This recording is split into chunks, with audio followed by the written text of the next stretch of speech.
Mayor Rudy Giuliani, thanks so much for doing this interview. Really appreciate you taking the time. Thank you very, very much, David. Nice to talk to you. Well, where do I begin? Let's just start with 2020 and Biden and Trump. Yeah, I know. 2020, I know it brings a smile and a laugh to your face because what we've seen from Joe Biden, I mean, we'll get into that in a moment, but what do you make of the race itself? Everybody is writing off Trump. Here we go again. What's your prediction, Mayor? I think they are making a terrible mistake, as they did last time. I think it's even clearer this time that it's a mistake because we know how people behaved 4 years ago. And actually, there's more incentive for them to reelect him now than there was to elect him, back in 2016, where they were taking a chance on him.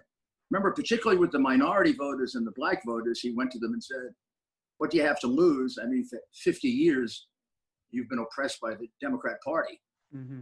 And they sure have.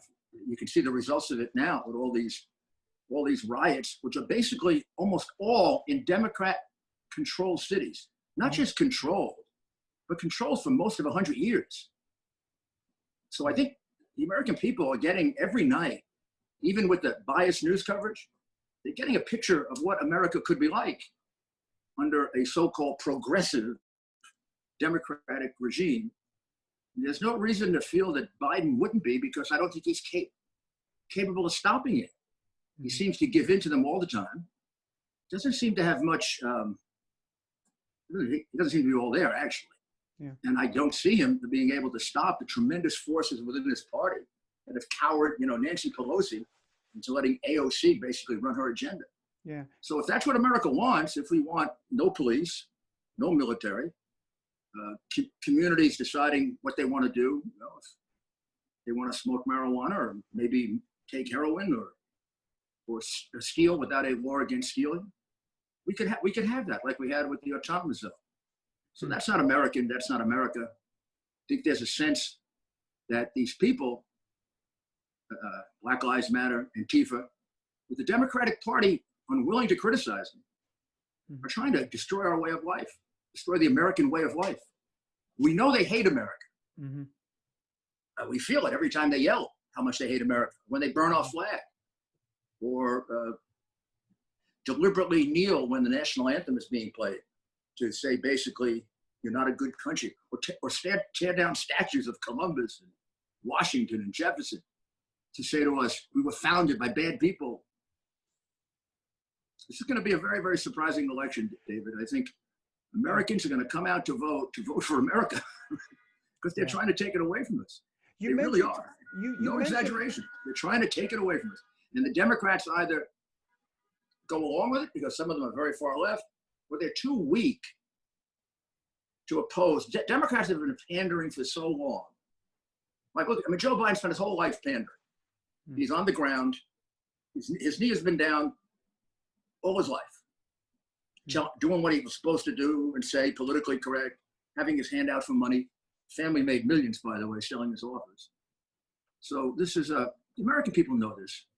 The media can fool them only so much, but I think it's going to be a big win for President Trump and for America. Yeah. Well, you said that they're trying to take it away from us. And I'm wondering, because James Clyburn said this the other day. He said if he believes if Donald Trump loses in 2020, that the president, he can see the president using emergency powers to stay in office. I mean, what do you make of all of that? Sounds like Al Gore, right? And Hillary, and them who decided they're going to impeach him the day after he was elected, right? No, we're not like that. We Republicans comply with the law. And what they found after 3.5 years of investigating Donald Trump on every bogus charge they possibly could, and costing the government about $50 million and costing him a fortune and everybody else, he hasn't committed any crimes. I know Donald Trump for 30 years, and as you know, he's the leading prosecutor in New York for a long time. And I probably shouldn't say this, but probably by far the best with the record that I have. Donald Trump is an honest man.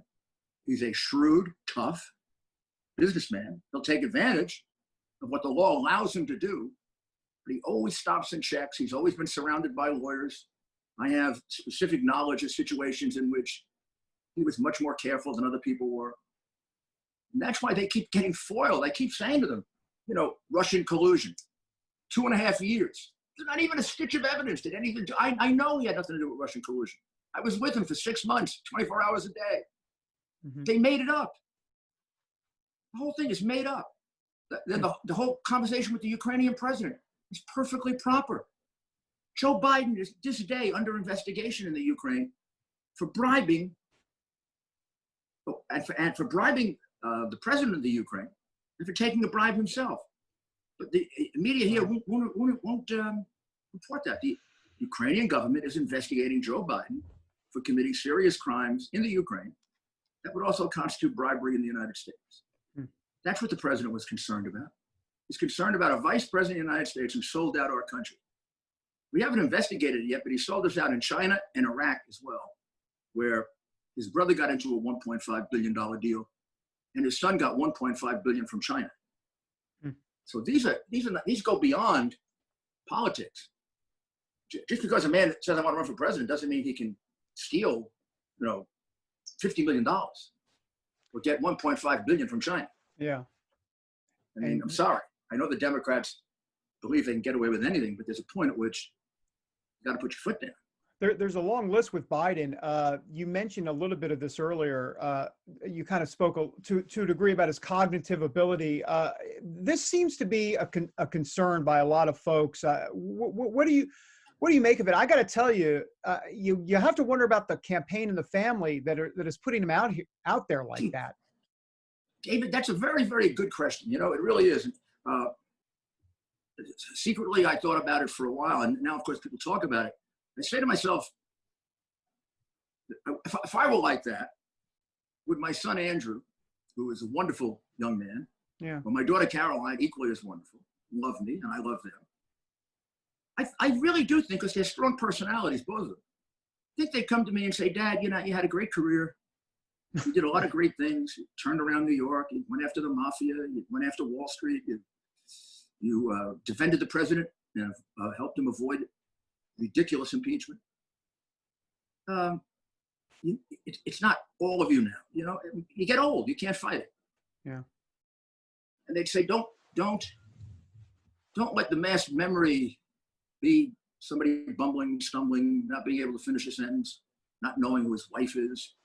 Mm-hmm. You can see it. I mean, David, you can see it. You can see him. You can see the vacant eyes, and he doesn't know what he's going to say next. Hard to watch. I know that illness because I've had friends. I have friends who have it right now. I've had friends who have had it, and I've had relatives who've dealt with it. I know what it is. I don't need a doctor to tell me. So you're saying this is going beyond gaffes. This is going beyond gaffes. Oh, way beyond. I know Joe for, I don't know, 90, 100, 30 years. Yeah. I know Joe longer than I know Donald Trump. No, 40 years. I was first introduced to him by a person who worked for me in the Justice Department, who knew him. And he said to me, you should have a good relationship with him because he's on the Judiciary Committee and you're getting judges and U.S. attorneys and U.S. marshals appointed for President Reagan. So on the way over in our car, he said, you know, funniest thing, you're going to really like this guy. He is a lot of fun. He's your kind of guy. But I got to tell you, this guy is really stupid.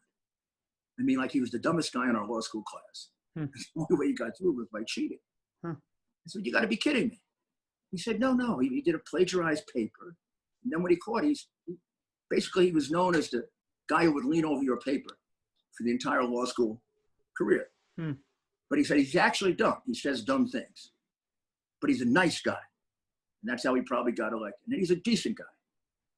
And I had a good relationship with him, helped to pass the 1994 crime bill that he and Schumer, up until now, took great credit for. I mean, actually, it was Ronald Reagan's bill, right? Yeah. Not Schumer. Or him, because it came back to bite him because it was a Ronald Reagan bill. He's now had to renounce it. And there were a couple of things in there that weren't right. A lot of it was very, very good, the way it treated drug dealers. Yeah. But it was a little too harsh on drug users. And Barack Obama didn't straighten that out. Donald Trump straightened it out. Do you know in 3 years, Donald Trump has delivered more to the African-American community than the last 5 presidents combined? Obama sat there and watched unemployment numbers there that were horrendous. Media He will watched never murders report it. in Chicago. He was getting more people murdered in Chicago than in Afghanistan. His own town, his own people, 30 people shot. Now it's 60 and 70. It's 20 killed on a weekend. A one-year-old boy killed. Yeah. In Brooklyn. A 9-year-old boy killed in Chicago. 15-year-old basketball star killed in Brooklyn. I mean, this doesn't break your heart. I know. If you are Black Lives Matter, these little lives are too little to matter. Black Lives Matter is a complete fraud. Fraud in the sense that it isn't what it says. Sounds good. Black Lives Matter. You could go with that. You probably wanted to say Black Lives Matter, and so do all other lives, but if you need some special emphasis on some problems, fine.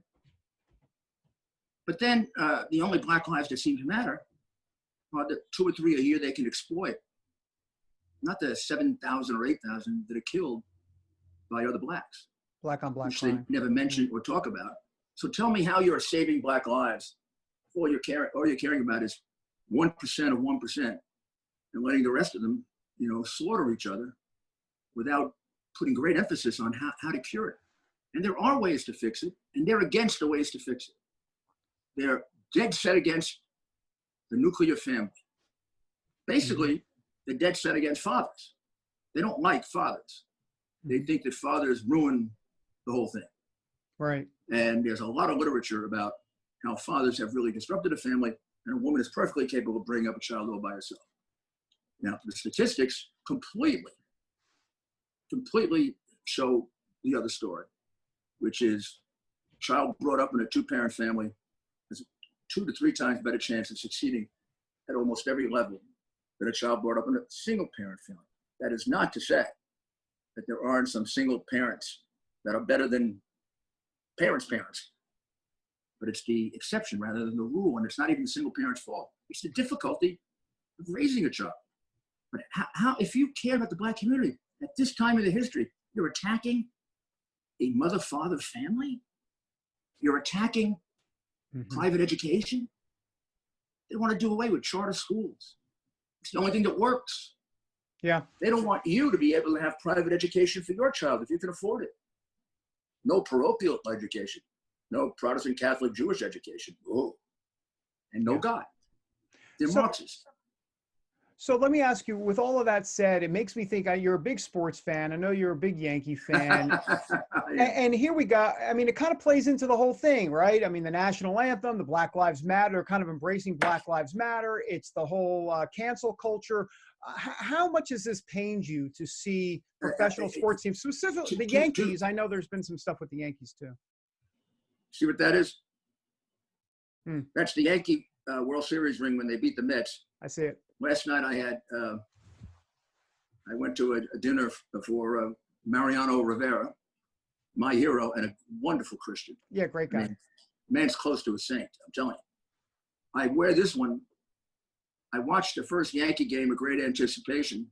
And when I saw they took it in, I put it off and I haven't watched another one. Is that right? I can't watch it. I know in my heart that most of them don't know what they're doing. They really haven't read the charter. They haven't read the writings of Patrice Cullors, Alicia Garza. They don't know that Susan Rosenberg is the main fundraiser for them, was a convicted terrorist who got 58 years in jail for being involved in an organization that killed police officers. You'll remember the name if I say it, Weather Underground. Sure. She got 58 years in jail, and she was let out after 16 by a crooked Bill Clinton. And now let out so that she can now try to do another Weather Underground with Black Lives Matter. They're advised by a gentleman named Eric Mann, who's a complete Marxist communist, and also a member of the Weather Underground that slaughtered police officers, bombed buildings. This organization is this close to being able to be designated as a domestic terrorist organization. Is that right? Like Antifa, government's been investigating longer. It's pretty easy to find that criteria to make them a terrorist organization. But Black Lives Matter is very, very close. The head of their New York chapter, for example, about 2 weeks ago, made a statement that will help. He said that basically, if they can't get what they want, they got to burn it down. And what's that? Yeah, no, right. So you're saying, and then he's saying they're going to burn it down. I see a guy from CNN reporting, here we are in Portland, where we're having extremely peaceful demonstrations. I see 3 buildings burning in the back, and a police officer getting hit over the head with a bat. And the moron is standing there saying, things are very peaceful here in Portland. Yeah. Mayor, let me ask you about the emotional aspect of this regarding New York City, a place that obviously goes without saying that you love from the deepness of your heart, and what has gone on there to see the Black Lives Matter street art, whatever you want to call it, people call it a mural, whatever it is, in front of Trump Tower. But beyond that, what's happening within the ranks of New York City police officers and the dispiritedness that has taken hold in this city. Will it ever be the same? Can it ever be the same? Of course it can be the same, yes. Okay. I mean, you need someone to come along who's charismatic, is a leader, and is tough as nails, like Donald Trump is, and like I was. And like I can think of a lot of people like that, very, very few Democrats. Yeah. I think no one left in the Democratic Party like that now. Right. And that's why when you look, I mean, you just look without even being partisan. Take the top 10 cities for riots and murder right now. They're all Democrat-led cities. Yeah. They've lost their strength, their ability to stand up, their desire for power and to please and to pander. Maybe it goes back to Clinton, who was, a pathological panderer. He wanted everybody to like him. And I don't know. I don't see much hope if there's a Democrat. But look, we were in pretty bad shape in 1989, 90, 91 and 92. We set our records for murder under the last Democratic mayor. Right. 2,200 and 2,400. We're not near there at all yet. And we had 2 riots in 2 years. One a pogrom. Right. In fact, the brother of the young man who was killed during the pogrom, Norman Rosenbaum, died the other day. Yeah. I wrote a letter about what a brave man he was. I mean, that's the only pogrom we've ever had in America, except possibly for one in Los Angeles a few weeks ago that nobody's covered. I was able to straighten it out. I didn't do magic. And it took a lot of work. It took a lot of study. I can't say it was easy. But if you have a will, the mayor of New York has actually more power in his sphere than the president does. There were more things I could directly, you know how the president does things by executive order? Right. There's a sort of limit to it. There aren't too many limits to what the mayor can do by executive order. And so you can change some of the agencies real quick, like police, fire, emergency service. You control those. Place where you don't have any power is the schools, or at least I did. And if I were advising someone, I would say, get those schools straightened out. And I would also advise making schools a very big issue in this campaign. Black Lives Matter want to do away with all forms of private education. That means no choice, no vouchers, no charter schools, and no religious schools, and no homeschooling. Think about that. Think about how they're Marxists and socialists. Yeah. And they say they are. But people don't understand what it means to be a Marxist and a socialist anymore. It means they want everybody delivered to the state school where they can teach them what the state wants them to believe. And if they don't believe it, like they're doing to us now, if we're not politically correct, if we don't ascribe to the Black Lives Matter progressive democratic dogma, then we're shunned and shamed. And that's what they're trying to do. They're trying to brainwash us. It doesn't take much to figure out. They have a big plank. It says, we're going to do away with all forms of private education. And then they go on to explain what's wrong with private education. So this is a battle. Ken Blackwell, the former Attorney General of Ohio, I respect tremendously, said this is a battle of titans. It's 2 different groups. One group loves America, thinks it isn't perfect, but it can be perfected. The other group just essentially believes that America is an evil country. It was founded that way. Its founder, its first president, the author of its liberty were all evil men. The present president is an evil man. All white men are basically intrinsically racist and evil. Yeah. Well, they hate our country. And they want to take away the way our country is governed and our culture, including our family system, our property rights. And so many of these people, like the commissioner of the NFL and corporate people, who are so frightened of being labeled racist. I mean, they'll do anything. They give them millions of dollars. Mm-hmm. They literally disgrace the flag. I don't know if they ever bothered to read. I don't know if they ever bothered to read the 2017 agenda for Black Lives Matter, which includes 18 of these things. Every single thing I said is, and I'll tell you, the thing about them, the people at the top, yeah, they're honest. You know, a lot of the people with them do a lot of spinning, but Garza and Cullors and Rosenberg, they'll tell you straight out, they're Marxist. So two last questions, and I want to follow up on one thing you said earlier. So you believe there is a case to be made, or at least it's going in that direction about Black Lives Matter being potentially designated a terrorist organization? Is that what you're saying? Well, yeah. I mean, there's a lot of elements there. I'm not in the Justice Department. I don't have all the evidence, but you got the beginnings of a pretty good case. First of all, they're dedicated to hating America. Second, they're dedicated to tearing down most of the institutions, not only of our government, but also of our society, meaning the family and schools and religious education and religion. Right. And then they have a pretty close connection with violence. I mean, way back at the beginning, 5 police officers were killed in Dallas by somebody who was wildly enthusiastic about the Black Lives Matter during a demonstration. Mm-hmm. And now it seems like there's a cookie cutter approach to these things. They grabbed the George Floyd thing, the terrible, terrible murder.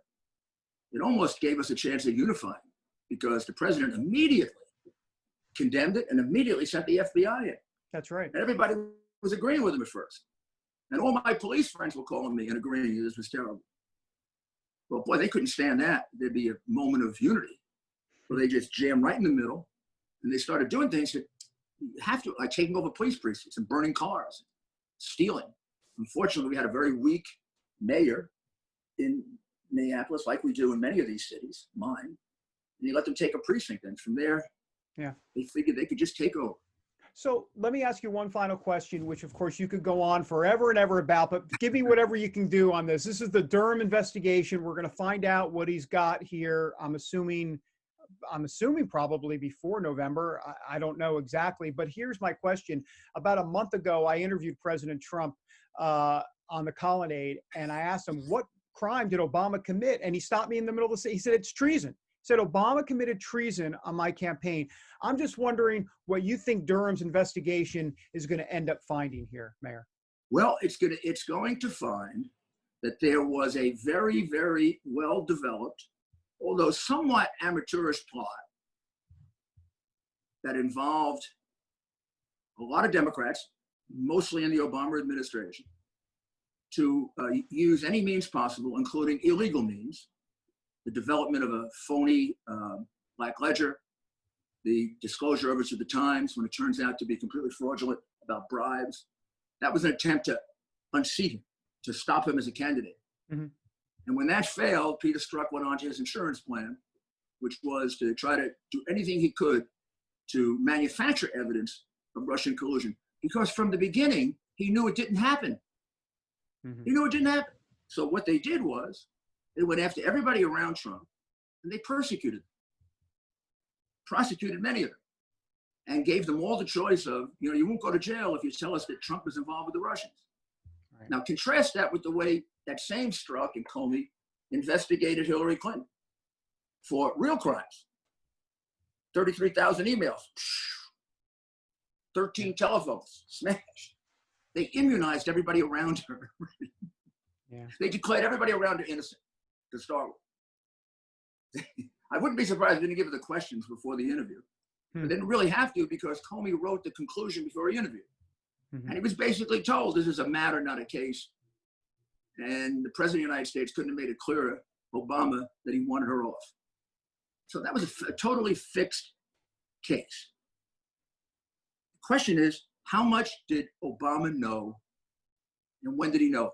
We know on January, it's either the 5th or the 6th of 2017, shortly before Trump was going to come into office, there was a big meeting in the White House with all the key players, involved. I have a little chart of it, like I used to do my organized crime charts. You know, Fat Tony Salerno. See, I have a little chart. These are the prime suspects here. Yeah. These are the people that were involved in the unmasking, illegal unmasking, at the 5-year felony of General Flynn. One of these people did it. You can, you know, I was willing to give it to Las Vegas and see if we could put some money on who you think did it. But all these people then, if they knew about the plan, were co-conspirators. And the plan was beyond just getting Flynn. They wanted poor General Flynn, great General Flynn. He was a great man. And what they did to him should not take away from that part of his reputation. He served our country in ways that these creeps, all they did is pretty much screw up our country. Well, their plan was to get him out of the way because he knew too much. He saw Trump surrounded by a bunch of rookies that they could spin around, as Comey admitted. Mm-hmm. They got rid of Flynn, and then they launched their second Russian collusion investigation. The first one was 7 months. It involved tape recording Carter Page. It involved investigation all over the world. And the conclusion, which we have luckily in a text, because he would admit it now, was Peter Strzok to his mistress, there's no there. We didn't get it even. Yeah. Well, they have nothing, and they start another investigation. And they have nothing there either. That is pretty, I don't know what you would call that. Treason has a very technical definition of the Constitution. But it certainly is some form of obstruction of government. Trying to take down a sitting president by illegal means, by lies. Look at Strzok, not Strzok, Congressman Adam Schiff. Yeah. He goes on television and says, I have documented evidence, two different pieces of it, that prove that President Trump had direct knowledge of Russian collusion. Well, that could be just a wild, crazy statement. But that could be part of a conspiracy where other people knew he was going to do it, agreed with him doing it to further the narrative. Turns out to be a lie.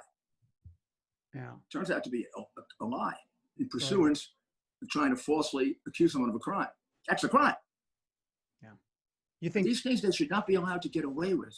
I mean, I know the Republicans are generally, it's over with now.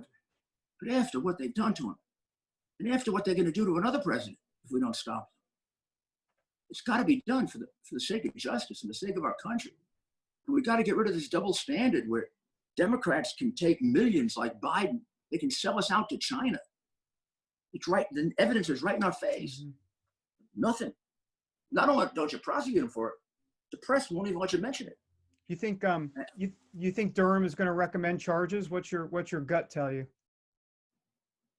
My gut tells me if he's the prosecutor, I think he is, he would have no choice but to do it. I don't know the full. My only hesitation is I don't know the full length of how far up it goes. Right. It looks to me like it's a pretty good case up to Brennan and Clapper. Biden and Obama were in those meetings. I was surprised about that January meeting. I didn't realize they discussed it with Biden and Obama in such great detail. It certainly puts them in a situation where they have to be investigated for. But yeah. I can't say that they were participants in it until we know what happens. And if they do a real investigation, don't immunize everybody around them and start to go after them, maybe one of these people will tell the truth. Well, thank you so much, Mayor. I really appreciate it. It's great to talk to you again, David. You're a terrific reporter. I Sure. appreciate it, sir. And we'll talk down You the know how road. much respect I have for you. Well, I do. And the fact that it's on the record, I'm going to memorialize that for all of time.